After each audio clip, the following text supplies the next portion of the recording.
grande preocupação da inteligência artificial vai exatamente para as TCC, que são tão baseadas em comportamentos, em dados positivos do que é científicos. Mas a preocupação que você fala enquanto... Porque eles vão ficar desempregados, porque a inteligência artificial vai conseguir fazer isso muito melhor. Bom dia, boa tarde, boa noite.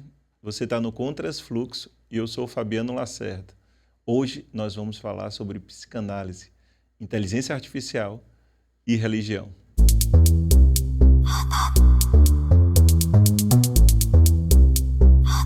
Antes de tudo, eu vou pedir para que você deixe seus comentários aí ao longo do vídeo e se ele fizer sentido para você, para que você compartilhe com outras pessoas e curta também, porque vai ser muito importante para a gente. Marcelo Veras, seja bem-vindo aí ao Contras Fluxo. Um prazer estar aqui com você e com vocês, né, com todos que estão assistindo. Vamos ver se eu sei dar cabo aí do que você me propõe, sem problemas. Mas antes da gente começar, você sabe o que é o Contras Fluxo? Eu tenho curiosidade, o que é o S desse contras? Esse aí, né? Uhum. O fluxo, todo mundo já sabe o que é, né? O contrafluxo também agora. Que é outro fluxo, inclusive. né? Né? Exato. O pessoal acha, o contrafluxo não é fluxo, é outro fluxo. O caminho do meio também é um outro fluxo, né? Uhum. E o contrasfluxo, ele vem para quebrar essa perna aí, desses caminhos, que é nada mais, nada menos do que nossa autenticidade. É o nosso próprio caminho, que a gente vai encontrando de contra aí pelo meio do caminho. E Um bom lacaniano, vou dizer que esse S é o S de sujeito, é o S que não se coletiviza. Boa, assim. boa. A marca individual de cada um. Muito bom. Não tinha feito essa construção ainda dessa forma, mas ficou fantástico. Obrigado aí pela contribuição. Então, hoje em dia, aí, nos tempos atuais, não é mais novidade para ninguém que a inteligência artificial já está no nosso meio aí, né? Cada dia que passa, a gente vem usando cada vez mais.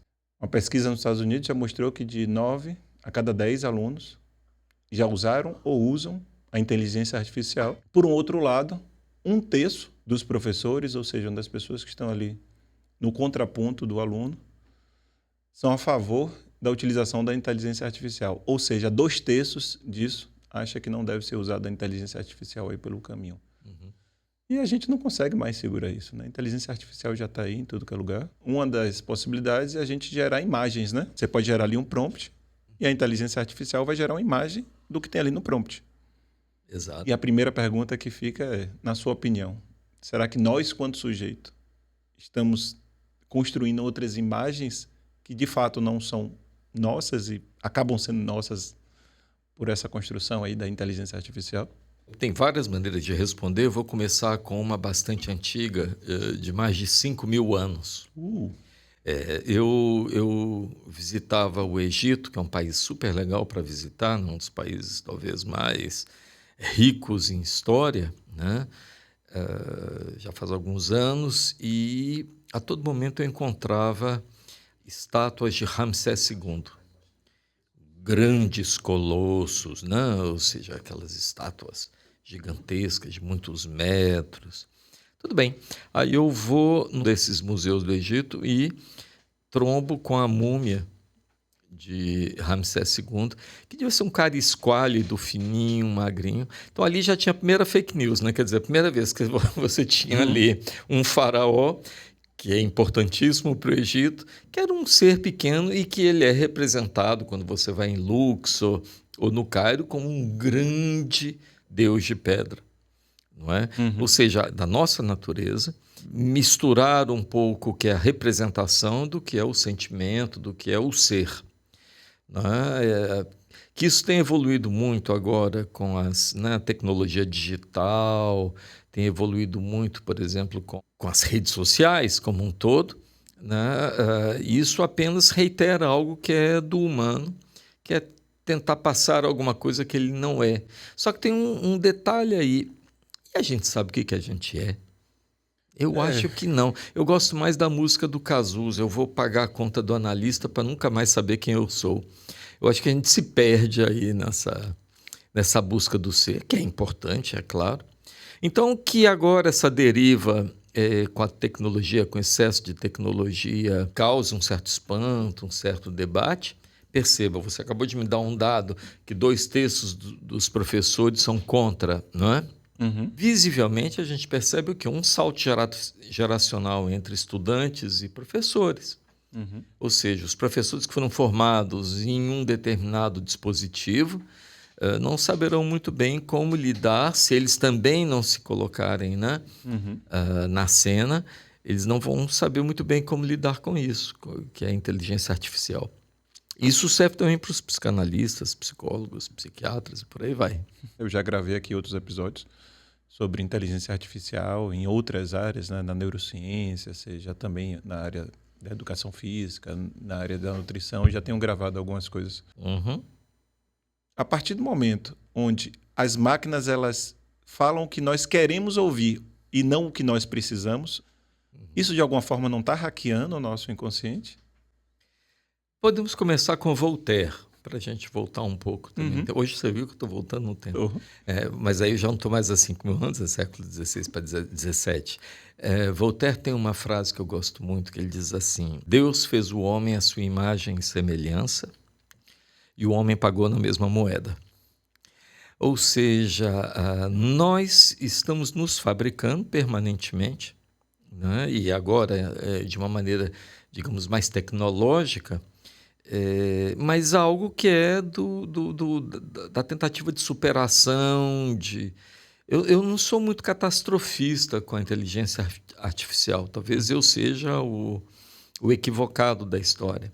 Mas eu penso assim, que, por exemplo, se eu perder um braço, tudo que eu quero é um braço mecânico da melhor qualidade possível, aderido ao meu pensamento, na inteligência, na neurocognição que eu pego. É claro que eu quero isso, ou seja, eu acho que é minimamente desinformação psicanalista que não vê essa separação entre o que é a disciplina e o uso da psicanálise, que é o inconsciente, de um mundo que urge em ter situações como essa, né? Onde a inteligência artificial está entrando. Eu brevemente vou estar falando para juízes do trabalho, porque daqui para frente, com uma perspectiva bastante concreta, os julgamentos, as decisões jurídicas serão feitas por inteligência artificial. Uhum. Por quê? Porque a lei é uma lei estabelecida, positiva, ela está ali, né?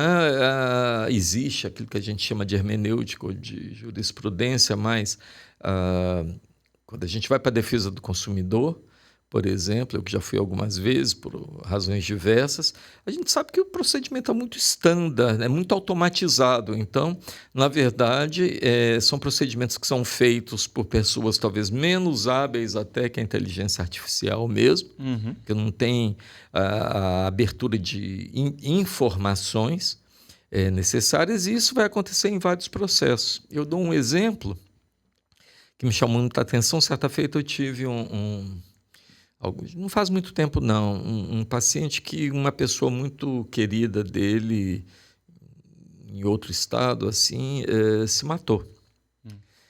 E foi uma tragédia um pouco na família, tinha, né, o convívio da mãe com esse jovem e tal. Só que essa mãe, ela recebeu, que estava muito abalada, né, ela recebeu uma carta do suicida, que acalmou ela muito. Assim, explicou um pouco tudo que aconteceu e por que ele chegou naquela conclusão, mas que ela não se sinta responsabilizada, e colocou tudo. Ok. Só que depois se descobre que quem fez a carta foi a inteligência artificial, não foi o suicida. Né? Ou seja, que a mãe recebeu aquilo que ela precisava receber naquele momento, né? E que reconfortou um pouco, mas não foi ele que escreveu aquela carta. Não é?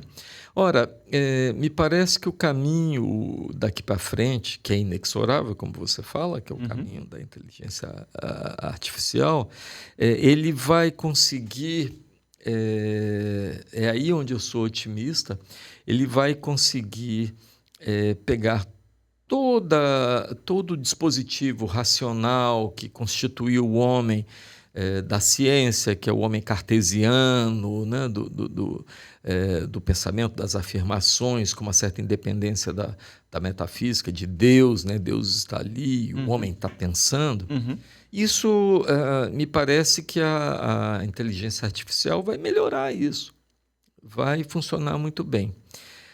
Ora, então, Onde é que eu vejo a inteligência artificial mais problemática?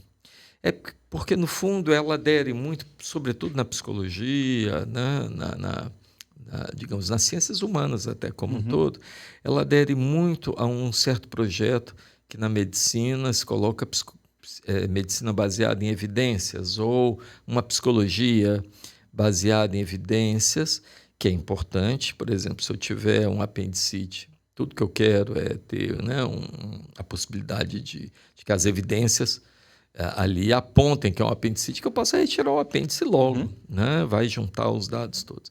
Só que o problema é que o inconsciente é exatamente aquela parte nossa na vida que não é evidente. A psicanálise é uma medicina baseada em não evidências, naquilo que não aparece. Até mesmo porque a psicanálise, ela, com o conceito de pulsão de morte, ela desconstrói um pouco aquela ideia de que o homem bem informado saberá escolher o melhor. O homem bem informado, ele vai chegar no bar, num café ou em algum lugar, vai dizer, olha, não quero aquele cigarro do câncer, não, me dê o da gangrena, não aquele que está ali, mas ele vai fumar do mesmo jeito. Uhum. Ou seja,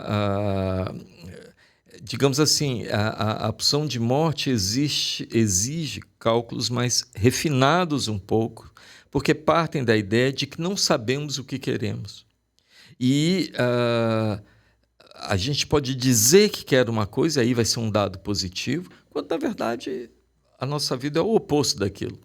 Quantas vezes eu tive pacientes que diziam assim muito claramente, olha, eu quero muito largar as drogas, mas eu penso nas drogas o tempo inteiro. Eu quero muito ter determinada orientação sexual, porque eu acho que aí eu não vou ter problemas com a sociedade, mas eu tenho uma outra, ou seja, meu desejo vai para um lado, minha vontade de agradar e de adaptar-se ao outro vai por um caminho. Quantas vezes a gente pega, por exemplo, na clínica da obesidade, da anorexia, situações exatamente assim, a pessoa chega, senta na sua frente e fala, não, eu quero me tratar. Uhum. Mas a escolha vai por outro. A escolha vai para o outro lado. Então, como a proposta é de que a psicanálise não é que ela seja uma pseudociência, não acredito nisso. Né? Já temos aqui vários livros, Gilson Yanini, tem um livro do Gilson Condum, que trabalha bastante isso. A psicanálise ela não é uma pseudociência, mas ela não será uma clínica baseada em evidências. Então, parodiando um pouco o meu amigo Gilson Yanini, né, que escreveu um livro bem interessante agora, eu diria o seguinte, que a grande preocupação da inteligência artificial vai exatamente para as TCC, que são tão baseadas em comportamentos, em dados positivos do que é científicos. Mas a preocupação que você fala enquanto... Porque eles vão ficar desempregados, porque a inteligência artificial vai conseguir fazer isso muito melhor. Vão conseguir seguir os protocolos. Vai fazer exato, tudo tão melhor que não vai ser mais necessário tanto, né, o terapeuta, o psicólogo ali. Já como a psicanálise é uma coisa mais tinhosa, é uma coisa que não é tão evidente, não é? Como a religião não é tão evidente, como a política não é tão evidente, são todas esferas sociais, né, do mundo, de um modo de estar no mundo, que não são ordenados, orientados apenas pela objetividade dos fatos. Eu não vejo muito ainda como a inteligência artificial poderá entrar daí. Veja bem, não vejo ainda. Né? Então, eu não consigo perceber, assim, nem logicamente, nem que seja como dispositivo lógico, eu não consigo entender o que seria um inconsciente artificial. Esse termo ele é provocativo, né? Assim como é provocativo também comparar a psicanálise à religião. Sim, eu fiz de propósito. E ao Obviamente político, você né? percebeu que eu fiz aí um pouco. É só para dizer o seguinte, porque as pessoas falam assim muito assim, a psicanálise não pode fazer nada pelo mundo porque ela não é cientificamente comprovada. Na verdade, as forças que movem o mundo não são tão ligadas. Quer dizer, existe a utopia de que a ciência vai esclarecer a verdade e que aí saberemos tomar a melhor atitude.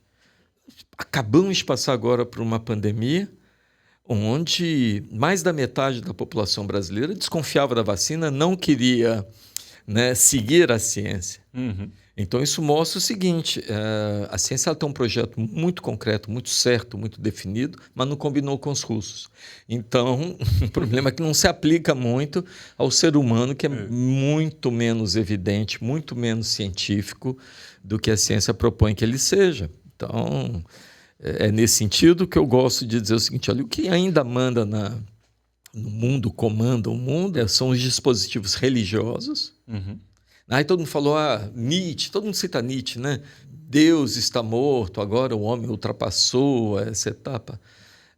Deus não está morto, pior, Deus está solto, porque agora o que a gente percebe é exatamente a proliferação, né, de igrejas, de sectas, né? E que não adianta apenas o iluminismo chegar e achar que vai resolver esse troço. Né? O iluminismo, o pensamento iluminista, o pensamento da ciência racional. Ou seja, as forças que movem o mundo, que movem o Congresso brasileiro, elas são muito menos cartesianas e muito mais movidas por motivações inconscientes. Não é? Tem uma coisa da psicanálise, já que estamos mergulhando aqui na psicanálise, que é a utilização da palavra, né? E na sua fala aí anteriormente teve algo que me chamou bastante atenção, que uma das coisas que você identificou como positiva na inteligência artificial, que ela vai conseguir nos dizer aquilo que a gente está tentando dizer. E a nossa palavra em si diz muito. Ou mesmo a falta de palavra, ela diz muito, né? E a partir do momento que a inteligência artificial já nos dá as palavras, né? Que não são nossas... Como no caso da carta do suicida. Como a carta do suicida, é aí nesse lugar que eu digo que mora o inconsciente artificial. Sim, a gente pode chamar isso de inconsciente artificial, mas no fundo, aí a gente está apostando em algo que, por exemplo, a psicanálise lacaniana é radicalmente contra, bem antes desse debate atual. Já vem de um debate, por exemplo, que envolve Chomsky e Foucault, por exemplo, é que a psicanálise lacaniana, ela não acredita em metalinguagem. Então, tratar o inconsciente como inconsciente artificial é tratar o inconsciente como uma metalinguagem. Quer dizer, olha, eu tenho aquilo que eu estou te falando, mas eu sei, eu vou conseguir encontrar todas as tramas inconscientes daquilo que você não está falando. Quer dizer, eu sou mais esperto que você, mais inteligente que você. E isso funciona muito se a gente está no primeiro momento da psicanálise, no momento freudiano, que é aquele momento em que a interpretação, a ação do psicanalista era tentar explicar o inconsciente. Tanto que existe essa expressão que ganhou o mundo, Freud explica. Não é? Ou seja, a ideia de que Freud explica é a ideia de que temos um saber inconsciente e que vai explicar aquilo da irracionalidade dos nossos atos. Isso funcionou por um tempo, isso ajuda muito no campo das neuroses, por exemplo, ou seja, talvez a inteligência artificial nos ajude a pegar certos dispositivos da histeria, da neurose obsessiva. Isso eu não tenho dúvida de que é possível.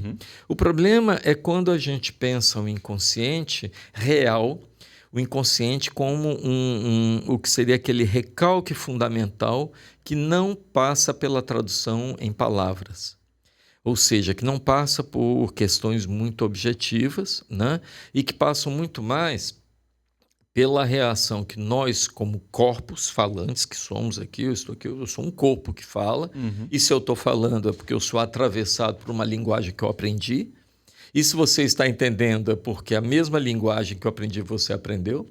Se eu estivesse falando em russo, você em português, talvez não estivéssemos nos comunicando, ou seja, esse outro da linguagem que organiza as relações, né, e que ele é fundamental na minha vida.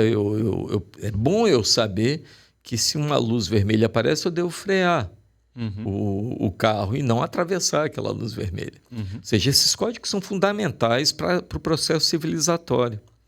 Mas não podemos ter a utopia de que esse homem ele é superior e que vamos fabricar no processo civilizatório agora um super-homem, né? Um homem dotado de muitas habilidades. É claro que nós vamos ser completamente cortados pela inteligência artificial. Eu te dou um exemplo aqui agora. Eu estava vindo para falar aqui nesse podcast, marcamos, né? Você marcou comigo, 14 horas, vamos estar aqui, e eu recebo uma mensagem sua dizendo o seguinte: aqui está dizendo que eu vou chegar 14h10, e aí eu te respondo, o meu Waze está dizendo que eu vou chegar 14h15, né? Ou seja,